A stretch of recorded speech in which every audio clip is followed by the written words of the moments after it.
ಅರೆ ಏನಿಬ್ರು ಹಾಗೆ ನಿಂತ್ಬಿಟ್ರಿ, ನನ್ನ ಮಾತಾಡ್ಸ್ತಾನೆ ಇಲ್ಲ. ಓ, ನನ್ನ ಮೇಲೆ ಇನ್ನೂ ಕೋಪನಾ? ಕೋಪ ಬಂದಿದ್ದೇನೋ ನಿಜನೇ ಅಣ್ಣ, ಆದ್ರೆ ಅದು ಕೋಪ ಅಲ್ಲ, ಬೇಜಾರು.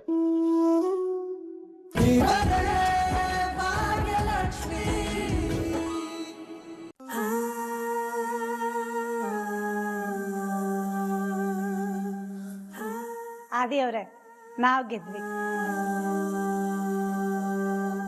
ಆದಿಯವ್ರೆ, ನಾನು ಈ ದುಡ್ಡನ್ನ ನೀವು ಚಾರಿಟಿ ಟ್ರಸ್ಟ್ ನಡೆಸ್ತಿದ್ದೀರಲ್ಲ, ಅದಕ್ಕೆ ಕೊಡ್ತಿದ್ದೀನಿ.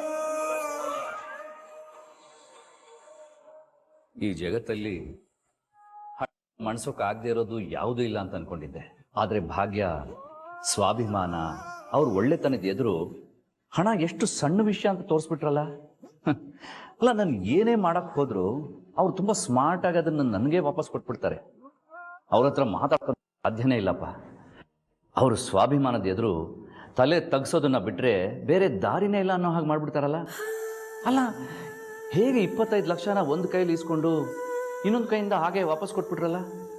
ಕನಿಷ್ಠ ಪಕ್ಷ ಅವ್ರ ಒಳ್ಳೆತನನ ಅಪ್ರಿಷಿಯೇಟ್ ಮಾಡೋಣ ಅಂತಂದ್ರೆ ಅದಕ್ಕೂ ಅವಕಾಶ ಮಾಡಿಕೊಡಲ್ಲ.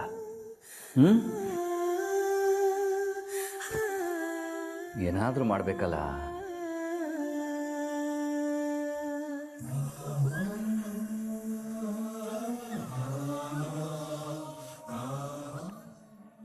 ಎಸ್ ಎಸ್ ಅಲ್ಲ, ಇದು ನನ್ಗೆ ಯಾಕೆ ಮೊದಲೇ ಹೊಳೆದಿಲ್ಲ? ಭಾಗ್ಯ ಅವ್ರಿಗಿರೋ ಬುದ್ಧಿವಂತಿಕೆಯಲ್ಲಿ ಒಂದು ಅಂಶನಾದ್ರೂ ಇದ್ದಿದ್ರೆ ಇದು ಹೊಳೆಯಕ್ಕೆ ಇಷ್ಟ ತಡ ಆಗ್ತಿರ್ಲಿಲ್ಲ. ಹಾ, ನಮ್ಮ ಚಾರಿಟಿಗೆ ಡೊನೇಟ್ ಮಾಡಿದವ್ರಿಗೆ ನಾವು ಥ್ಯಾಂಕ್ಸ್ ಹೇಳೋಕ್ಕೆ ಗ್ರೀಟ್ ಮೀಟ್ ಅಂತ ಮಾಡ್ತೀವಿ. ಭಾಗ್ಯನೂ ಈಗ ನಮ್ಮ ಕಂಪ್ನಿಗೆ ಡೋನರ್ ಅಲ್ವಾ. ಇದೇ ನೆಪದಲ್ಲಿ ಅವ್ರಿಗೆ ಸನ್ಮಾನ ಮಾಡಿದ್ರೆ ಥ್ಯಾಂಕ್ಸ್ ಹೇಳಿದಾಗ ಆಗುತ್ತೆ. ಹಾಗೆ ಅವ್ರ ಒಳ್ಳೆತನದ ಬಗ್ಗೆ 4 ಜನಕ್ಕೆ ಗೊತ್ತಾಗೋ ಹಾಗೂ ಆಗುತ್ತೆ. ಮಹೇಶ್ ಮಹೇಶ್ ಸರ್, ಕರ್ತರ? ಮಹೇಶ್, ನಾವು ನಮ್ಮ ಡೋನರ್ಸ್ಗೆ ಥ್ಯಾಂಕ್ಸ್ ಹೇಳೋಕ್ಕೆ ಒಂದು ಮೀಟ್ ಮಾಡ್ತೀವಲ್ಲ, ಅದಕ್ಕೆ ಅರೇಂಜ್ ಮಾಡ್ಕೊಳ್ಳಿ. ಈ ಸಲ ಮೀಟ್ ಸ್ವಲ್ಪ ಗ್ರ್ಯಾಂಡ್ ಆಗಿರಬೇಕು. Board members, trust members, office staff ಎಲ್ಲರೂ ಬರಬೇಕು. ಇವೆಂಟ್ನ ತುಂಬ ಚೆನ್ನಾಗಿ ಅರೇಂಜ್ ಮಾಡಬೇಕು, ಸರಿನಾ? ಸರಿ ಸರ್. ಹಾಗೆ ತಾಂಡವ್ ಬ್ರದರ್ನ ಸ್ವಲ್ಪ ಕರಿತೀರಾ? ಸರ್, ಇವತ್ತು ಆಫೀಸ್ಗೆ ಬಂದಿಲ್ಲ, ಲೀವಲ್ಲಿ ಇದ್ದಾರೆ. ಹೌದಾ? ಹೌದು sir. Okay, you carry on. ಇವೆಂಟ್ಗೆಲ್ಲ ರೆಡಿ ಮಾಡ್ಕೊಳ್ಳಿ. ಸರಿ ಸರ್. ಬ್ರದರ್ ಯಾಕೆ ಆಫೀಸ್ಗೆ ಬಂದಿಲ್ಲ?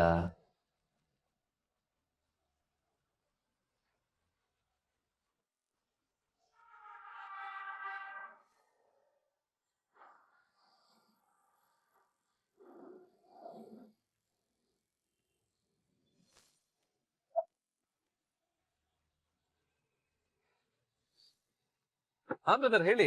ಹಲೋ ಬ್ರದರ್, ಇವತ್ತು ಆಫೀಸ್ಗೆ ಬಂದಿಲ್ವಂತೆ? ಹೌದು ಬ್ರದರ್, ಅದು ಒಂದ್ ಸ್ವಲ್ಪ ಪರ್ಸನಲ್ ಕೆಲಸ ಇತ್ತು, ಅದಕ್ಕೆ ಬರ್ಲಿಲ್ಲ. ಏನಾದ್ರೂ ಅರ್ಜೆಂಟ್ ಕೆಲಸ ಇತ್ತಾ? No no, nothing. ಆಫೀಸ್ಗೆ ಬಂದಿಲ್ವಲ್ಲ, ಏನಾದ್ರೂ ಪ್ರಾಬ್ಲಮ್ ಅಂತ ಕೇಳಕ್ ಕಾಲ್ ಮಾಡಿದೆ. ಅಂತದ್ದೇನಿಲ್ಲ ಬ್ರದರ್, ಒಂದ್ ಸ್ವಲ್ಪ ಪರ್ಸನಲ್ ಕೆಲಸ ಅಷ್ಟೇ. ಆಮೇಲೆ ಬ್ರದರ್, ಇದು ಕಳ್ದೋಗಿರೋ ಹಣ ಏನಾಯ್ತು, ಸಿಕ್ತಾ? ಹಣ ಏನೋ ಸಿಕ್ತು ಬ್ರದರ್, ಆದ್ರೆ ಏನಾಯ್ತು ಬ್ರದರ್? 25 ಲಕ್ಷ ಕ್ಯಾಶ್ ಸಿಕ್ತಲ್ಲ, ಅದನ್ನ ನಾನು ತಗೊಂಡು ಹೋಗಿ ಭಾಗ್ಯವ್ರು ಕೊಟ್ಟೆ. ಅವ್ರು ಅದನ್ನ ಇಂಡೈರೆಕ್ಟ್ ಆಗಿ ನನಗೆ ವಾಪಸ್ ಕೊಟ್ಬಿಟ್ರು. ಏನ್ ಹೇಳದ್ ಬ್ರದರ್ ಇದಕ್ಕೆ? ಏನೋ ಭಾಗ್ಯ ಹಣ ತಗೊಳ್ಳಿಲ್ವಾ? ಹಾ ಬ್ರದರ್, ಭಾರಿ ಬುದ್ಧಿವಂತೆ ಅವರು. ಮಾತಾಡಕ್ ಅವಕಾಶ ಕೊಡದೆ ಹಣನ ವಾಪಸ್ ಕೊಟ್ಬಿಟ್ರು. ಒಳ್ಳೇದೇ ಆಯ್ತು. ಬ್ರದರ್ ಏನಂದ್ರಿ? ಏನಿಲ್ಲ ಬ್ರದರ್, ಅಲ್ಲ ನಾನೇನ್ ಹೇಳ್ತಿದ್ದೆ ಅಂದ್ರೆ, ಅವ್ರಿಗೆ ದುಡ್ಡು ತಗೊಳೋದಕ್ಕೆ ಇಷ್ಟ ಇಲ್ಲ ಅಂತಂದ್ರೆ ಸುಮ್ನೆ ಯಾಕೆ ಫೋರ್ಸ್ ಮಾಡ್ತೀರಾ? ಮತ್ತೆ ಅವ್ರು ಕಳ್ಕೊಂಡ್ ಬಿಟ್ರೆ ಇದನ್ನ ಇಲ್ಲಿಗೆ ಬಿಟ್ಬಿಡಿ. ಹಾ ಬ್ರದರ್, ಅದಕ್ಕೆ ನಾನು ಒತ್ತಾಯ ಮಾಡಕ್ಕೂ ಹೋಗ್ಲಿಲ್ಲ, ಅವ್ರ ಅವಕಾಶನೂ ಕೊಡ್ಲಿಲ್ಲ. ಹಾ ಬ್ರದರ್, ಒನ್ ಮೋರ್ ಥಿಂಗ್, ನಾಳೆ ಒಂದು ಇವೆಂಟ್ ಇದೆ, ಅರೇಂಜ್ ಮಾಡ್ತಾ ಇದ್ದೀನಿ, ನೀವು ಬರ್ಲೇಬೇಕು, ಮಿಸ್ ಮಾಡ್ಕೊಳ್ಳೋ ಹಾಗಿಲ್ಲ. ನೀವ್ ಕರೆದ್ಮೇಲೆ ಬರ್ದೇ ಇರ್ತೀನ ಬ್ರದರ್, ಖಂಡಿತವಾಗ್ಲೂ ಬರ್ತೀನಿ. ಓಕೆ, ಬಾಯ್ ಬ್ರದರ್.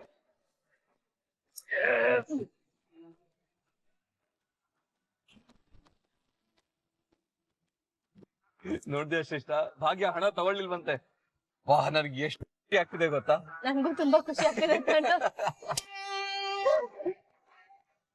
ಕೊನೆಗೂ ನಾವ್ ಬಯಸಿದ ಹಾಗೆ ಆಗ್ತಿದೆ ಅಲ್ವಾ ತಾಂಡವ್? ಹೌದು ಶ್ರೇಷ್ಠ, ಆ ಭಾಗ್ಯ ಹಣ ತಗೊಳ್ದೇ ಇರೋದೇ ನನ್ ಖುಷಿ. ಹಾಗ್ ನೋಡಕ್ ಹೋದ್ರೆ ನಿಮ್ ಬ್ರದರು ಮೊದ್ಲೇ ಸಲ ಭಾಗ್ಯ ಹಣ ಬೇಡ ಅಂದಾಗೆ ತಗೋಬೇಕಿತ್ತು. ಆಗ ಇಷ್ಟೆಲ್ಲ ರಾಮಾಯಣ ಆಗ್ತಾನೆ ಇರ್ಲಿಲ್ಲ. ಇನ್ನಾದ್ರೂ ನಿಮ್ ಬ್ರದರ್ಗೆ ಅಯೋಗ್ರಿಗೆ ಹೆಲ್ಪ್ ಮಾಡೋದನ್ನ ನಿಲ್ಸಿ ಅಂತ ಹೇಳು. ಶ್ರೇಷ್ಠ, ನಮ್ ಬ್ರದರ್ ಮೇಲೆ ಯಾಕೆ ನಿನ್ಗೆ ಅಷ್ಟೊಂದು ಕೋಪ? ನನಗ್ ಕೋಪ ಇರೋದು ನಿಮ್ ಬ್ರದರ್ ಮೇಲೆಲ್ಲ ತಾಂಡವ್, ಅವ್ರು ತಗೊಳ್ಳೋ ಸ್ಟುಪಿಡ್ ಡಿಸಿಷನ್ಸ್ ಮೇಲೆ. ಈ ಯೋಗ್ಯತೆ ಇಲ್ದಿದವ್ರಿಗೆ ಹೆಲ್ಪ್ ಮಾಡೋದು ಒಂದೇ, ಬೇಸಿಗೆಗಾಲದಲ್ಲಿ ರೇನ್ ಕೋಟ್ ಹಾಕೊಳ್ಳೋದು ಒಂದೇ. ಹೋಗ್ಲಿ ಬಿಡು ಶ್ರೇಷ್ಠ, ಈಗೇನು ಭಾಗ್ಯ ಹಣ ತಗೊಳ್ಳಿಲ್ಲ ತಾನೆ, ಬಿಡು. ಬೆಳಗ್ಗೆಯಿಂದ ನಾನು ತುಂಬಾ ಖುಷಿಯಾಗಿದ್ದೀನಿ, ಇವಾಗ ನನ್ ಖುಷಿ ಹೆಚ್ಚಾಯ್ತು. ವಾವ್, ಇನ್ನ ನನ್ ಮೂಡ್ ಹೀಗೆ ಇದ್ರೆ ಏನ್ ಸಖತ್ತಾಗಿರತ್ತಲ್ವಾ? ನೀವ್ ಹೇಳ್ತಾ ಇರೋದು ಕರೆಕ್ಟ್ ಆಗಿದೆ ಕಣು. ನಾ ಖುಷಿಯಾಗಿರ್ಬೇಕಾದ್ರೆ ಇರಿಟೇಟ್ ಮಾಡೋ ಜನಗಳ ಬಗ್ಗೆ ಯಾಕೆ ನೆನ್ಪು ಮಾಡ್ಕೋಬೇಕು? ಎಷ್ಟ್ ಶ್ರೇಷ್ಠ.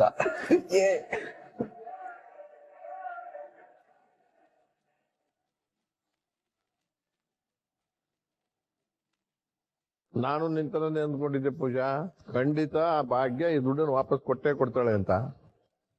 ಅದೇ ನೆನ್ನೆ ನಾನು ನಿನಗೆ ಇದನ್ನೇ ಹೇಳಿದ್ದು. ಭಾಗ್ಯ ದುಡ್ಡು ತಗೊಳ್ಳಿ ಅಂತ 7 ದಿವಸ ಸರ್ಕಸ್ ಪಡೆದಿಯಲ್ಲ, ಏನೇ ಆದ್ರೂ ಒಂದು ದುಡ್ಡು ತಗೊಳ್ಳೋದಿಂತ ನಾನು ಹೇಳಿದ್ದೆ ತಾನೆ. ನಾನು ಹೇಳ್ದಾಗೆ ಆಯ್ತು. ನೀನು ಒದ್ದಾಡಿ ಏನು ಪ್ರಯೋಜನ ಆಗ್ಲಿಲ್ಲ. ಇಷ್ಟೆಲ್ಲ ಒದ್ದಾಡೋ ಬದಲು ಅವಳಿಗೆ ಯಾವ್ದು ಇಷ್ಟನೋ ಅದನ್ನೇ ಕೊಟ್ಟಿದ್ದಿದ್ರೆ ಎಲ್ಲ ಮುಗಿದೋಗ್ತಿತ್ತಲ್ವಾ? ಹಾಪ, ಅದಕ್ಕೆ ನಾನೊಂದು ಪ್ಲಾನ್ ಮಾಡಿದ್ದೀನಿ.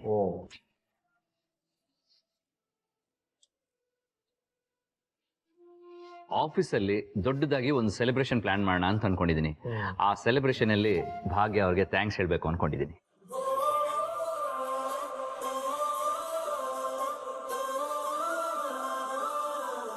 ಅತ್ತೆ, ಬ್ರೋಗೆ ಏನಾಗಿದೆ? ಯಾಕೆ ಈಗೆಲ್ಲ ಆಡ್ತಿದ್ದಾರೆ? ಅಲ್ಲ, ಇದೆಲ್ಲ ಬೇಕಾ? ಕೊಟ್ಟಿರೋ ದುಡ್ಡನ್ನ ಚಾರಿಟಿಗೆ ಹಾಕ್ಬಿಟ್ಟು ಸುಮ್ಮನಿರೋ ಬದಲು ಇದೆಲ್ಲ ಬಿಲ್ಡಪ್ ಬೇರೆ. ಅಲ್ಲ, ನಮ್ಮ ದುಡ್ಡು ನಮಗೆ ಕೊಟ್ಟಿರೋದಕ್ಕೆ ಈ ಶೋಕಿ ಬೇರೆನಾ? ಯಾದಿ ಬರ್ತಾ ಬರ್ತಾ ನಮ್ಮ ಕೈ ಮೀರಿ ಹೋಗ್ತಾ ಇದ್ದಾನೆ. ಅವನು ಏನು ಯೋಚನೆ ಮಾಡ್ತಿದ್ದಾನೆ ಅಂತ ಅರ್ಥ ಆಗ್ತಾ ಇಲ್ಲ. ಏನು ಮಾಡಿದ್ರು ನಮ್ಮ ಮಾತೆ ಕೇಳ್ತಿಲ್ಲ. ಹೇಗಾದ್ರೂ ಮಾಡಿ ಅವನು ನಮ್ಮ ರೂಟಿಗೆ ತರಲೇಬೇಕು. ಹೇಗಿದೆ ಪ್ಲಾನು? ಅಪ್ಪ, ನಾಳೆ ಇವೆಂಟ್ನ ಮಾಡೋದಕ್ಕೆ ನಿಮ್ಮ ಒಪ್ಪಿಗೆ ಇದೆ ತಾನೆ? ಖಂಡಿತವಾಗ್ಲೂ ಒಪ್ಪಿಗೆ ಇದೆ ಕಣೋ. ಒಳ್ಳೆ ನಿರ್ಧಾರನೇ ತಗೊಂಡಿದ್ಯಾ. ನಾಳೆನೆ ಟ್ರಸ್ಟ್ ಮೆಂಬರ್ಸ್ ಎಲ್ಲ ಬರೋದಕ್ಕೆ ಹೇಳು.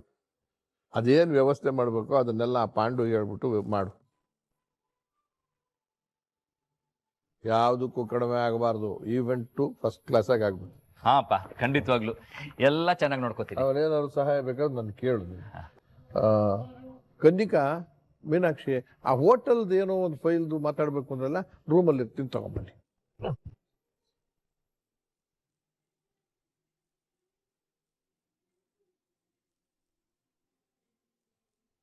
ಅರೆ, ಏನಿಬ್ರು ಹಾಗೆ ನಿಂತ್ಬಿಟ್ರಿ? ನನ್ನ ಮಾತಾಡ್ಸ್ತಾನೆ ಇಲ್ಲ. ಓ, ನನ್ನ ಮೇಲೆ ಇನ್ನೂ ಕೋಪನಾ?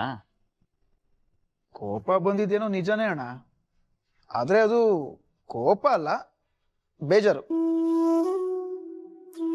ನೀನು ಯಾರಿಂದನೂ ವಿಚಾರ ಮುಚ್ಚಿಟ್ಟಿದ್ದಿದ್ರೆ ನನಗಿಷ್ಟು ಬೇಜಾರಾಗ್ತಿರ್ಲಿಲ್ಲ. ಆದ್ರೆ ನನ್ನಿಂದನೂ ವಿಷಯ ಮುಚ್ಚಿಟ್ಟಿದ್ಯಲ್ಲ, ಅದಕ್ಕೆ. ಅಲ್ಲ, ಯಾಕಣ್ಣ ಮುಚ್ಚಿಟ್ಟೆ? ನನಗೇನಾದ್ರೂ ಹೇಳಿದ್ದಿದ್ರೆ ನಾನು ನಿಮಗೆ ಸಪೋರ್ಟ್ ಮಾಡ್ತಿರ್ಲಿಲ್ವಾ? ಇದೇ ವಿಷಯಕ್ಕೆ ಅಕ್ಕನ ಮೇಲೆ ನನಗೂ ಕೋಪ ಬಂದಿರೋದು. ಒಂದೇ ಒಂದ್ ಮಾತು ಈ ತರ ಅಂತ ನನಗೆ ಅವಳು ಹೇಳಿದಿದ್ರೆ ನಾನು ಅವಳಗ್ ಸಪೋರ್ಟ್ ಮಾಡ್ತಿದ್ದೆ.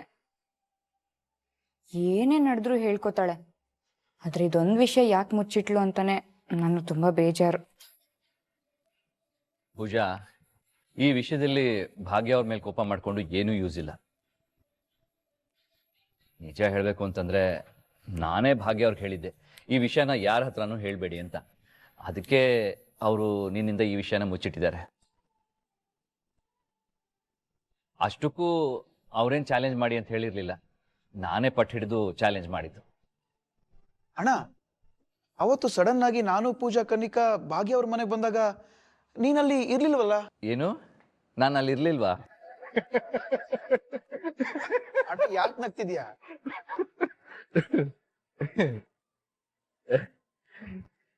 ನೀವು ಅವತ್ತು ಸಡನ್ ಆಗಿ ಅಲ್ಲಿ ಬಂದ್ರಲ್ಲ, ಏನಾಯ್ತು ಗೊತ್ತಾ?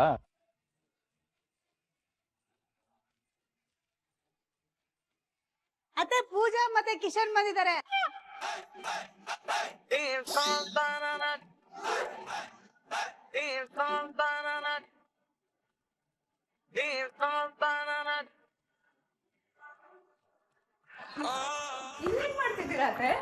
ಅದು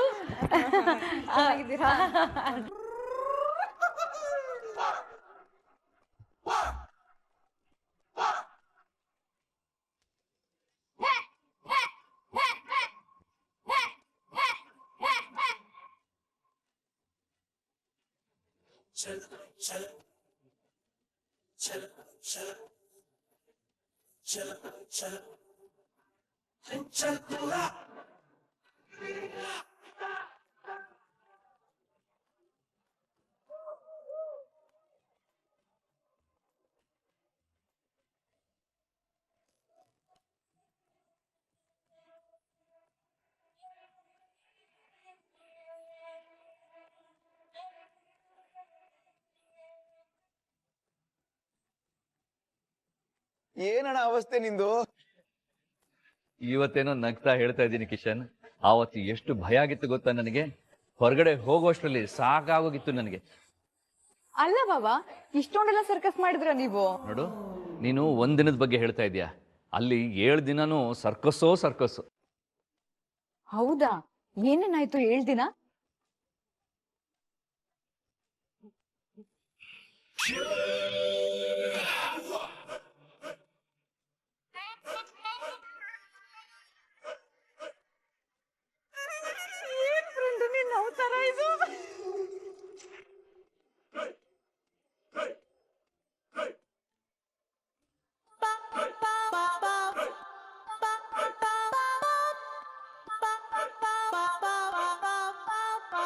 ಸಾಕಣ, ಸಾಕು.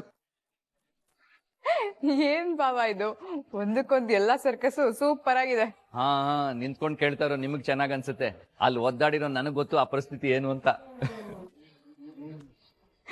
ಆದ್ರೂ ಬಾಬಾ, ನೀವ್ ಏನೇ ಹೇಳಿ ಇಷ್ಟೆಲ್ಲ ಒದ್ದಾಡಿರೋದು ಒಂದ್ ಒಳ್ಳೆ ಮೆಮೊರಿ ಅಲ್ವಾ ನಿಮ್ಗೆ? ಒಳ್ಳೇದಷ್ಟೇ ಅಲ್ಲ ಪೂಜಾ, ಅದ್ಭುತವಾದಂತ ಮೆಮೊರೀಸ್. ನಿಜ ಹೇಳ್ಬೇಕು ಅಂತಂದ್ರೆ ಅಲ್ಲಿಗೆ ಹೋಗೋ ಮುಂಚಿನ ಜೀವನ ಏನಾದ್ರು ಹೇಳಿ ಅಂತಂದ್ರೆ ಹೇಳೋಕೆ ಏನೂ ಇರಲಿಲ್ಲ. ಬೆಳಗ್ಗೆ ಎದ್ದೇಳು, ರೆಡಿ ಆಗು, ಆಫೀಸ್ಗೆ ಹೋಗು, ಮೀಟಿಂಗ್ ಅಟೆಂಡ್ ಮಾಡು, ಮನೆಗೆ ವಾಪಸ್ ಬಾ, ಮಲ್ಕೋ, ಅಷ್ಟೇ. ಆದ್ರೆ ಮಿಡ್ಲ್ ಕ್ಲಾಸ್ ಜೀವನನ ನಡ್ಸೋಕ್ ಶುರು ಮಾಡ್ನಲ್ಲ, ಆವಾಗ ನಿಜವಾಗ್ಲೂ ಅರ್ಥ ಆಯ್ತು ಜೀವನ ಏನು ಅಂತ. ಬೆಳಗ್ಗೆ ಎದ್ದೇಳು, ಮನೆ ಕ್ಲೀನ್ ಮಾಡ್ಕೋ, ತಿಂಡಿಗೆ ರೆಡಿ ಮಾಡು, ತಿಂಡಿ ತಿನ್ನು, ಆಫೀಸ್ಗೆ ರೆಡಿ ಆಗು, ಟೈಮ್ ಸರಿಗೆ ಬಸ್ ಕ್ಯಾಚ್ ಮಾಡ್ಕೊಂಡು ಆಫೀಸ್ಗೆ ಹೋಗು, ಅಲ್ಲಿ ಮೀಟಿಂಗ್ ಅಟೆಂಡ್ ಮಾಡು, ಮತ್ತೆ ಬರ್ತಾ ಸಾಯಂಕಾಲ ತರಕಾರಿ ತಗೊಂಬ, ಬಟ್ಟೆ ಹೋಗಿ ಒಣಗಿಸು, ಐರನ್ ಮಾಡು, ಮತ್ತೆ ಊಟ ಮಾಡು. ಅಯ್ಯೋ ಎಷ್ಟು ಕೆಲಸ ದೇವ್ರೆ, ಹೇಳ್ತಿದ್ರೇನೆ ಉಸಿರು ಕಟ್ಟುತ್ತೆ ನೋಡು. ಅಲ್ಲಣ್ಣ, ನೀನೊಂಥರ ಈ ಅಡ್ವೆಂಚರ್ ಟ್ರಿಪ್ಪಿಗೆ ಹೋಗಿ ಬಂದಿದ್ ಫೀಲ್ ಆಗಿರುತ್ತಲ್ಲ? ಹೌದು ಕಿಶನ್, 100% ಅಡ್ವೆಂಚರ್ ಟ್ರಿಪ್ಪೇ ಅದು. ಕಿಶನ್, ಹನಿಮೂನ್ಗೇನೋ ಹೊರಟಿದ್ಯಂತೆ? ನಾನು ಒಬ್ನೇನಲ್ಲ, ಪೂಜೆನೂ ಬರ್ತಾಳೆ. ತರ್ಲೆ, ನನಗೆ ಮದುವೆ ಆಗಿಲ್ಲ ನಿಜ, ಆದ್ರೆ ಹನಿಮೂನ್ಗೆ ಯಾರು ಹೋಗ್ತಾರೆ ಅಂತ ತುಂಬಾ ಚೆನ್ನಾಗಿ ಗೊತ್ತಿದೆ. ಪೂಜನ್ನು ಸೇರಿಸ್ಕೊಂಡೆ ಕೇಳ್ತಾ ಇದ್ದೀನಿ. ಹನಿಮೂನ್ಗೆ ಹೊರಟಿದ್ದೀರಂತೆ, ನಾನು ಮನೇಲಿ ಇರ್ಲಿಲ್ಲ ಅನ್ನೋ ಕಾರಣಕ್ಕೆ ಪೋಸ್ಟ್ಪೋನ್ ಮಾಡ್ಕೊಂಡಿದ್ದೀರಂತೆ, ಹೌದಾ? ಇಬ್ರಿಗೂ ಸಾರಿ. ಪೂಜಾ, ಎಷ್ಟು ಬೈಕೊಂಡೆ ನನ್ನ? ಅಯ್ಯೋ, ಎಲ್ಲಾದ್ರೂ ಉಂಟಾ ಬಾಬಾ, ನಾನ್ ಯಾಕೆ ನಿಮ್ಮನ್ ಬೈಕೊಳ್ಳಿ? ಅದೇ, ನಾನು ಮನೇಲಿ ಇಲ್ದೆ ನೀವು ಹನಿಮೂನ್ಗೆ ಹೋಗಕ್ಕಾಗ್ಲಿಲ್ಲ ಅಂತ ಬೈಕೊಂಡಿರ್ತೀಯ. ಹಾಗೇನಿಲ್ಲ ಭಾವ. ಅಂದ್ರೆ ನಿನಗೆ ಹನಿಮೂನ್ಗೆ ಹೋಗಕ್ ಇಷ್ಟ ಇಲ್ಲ?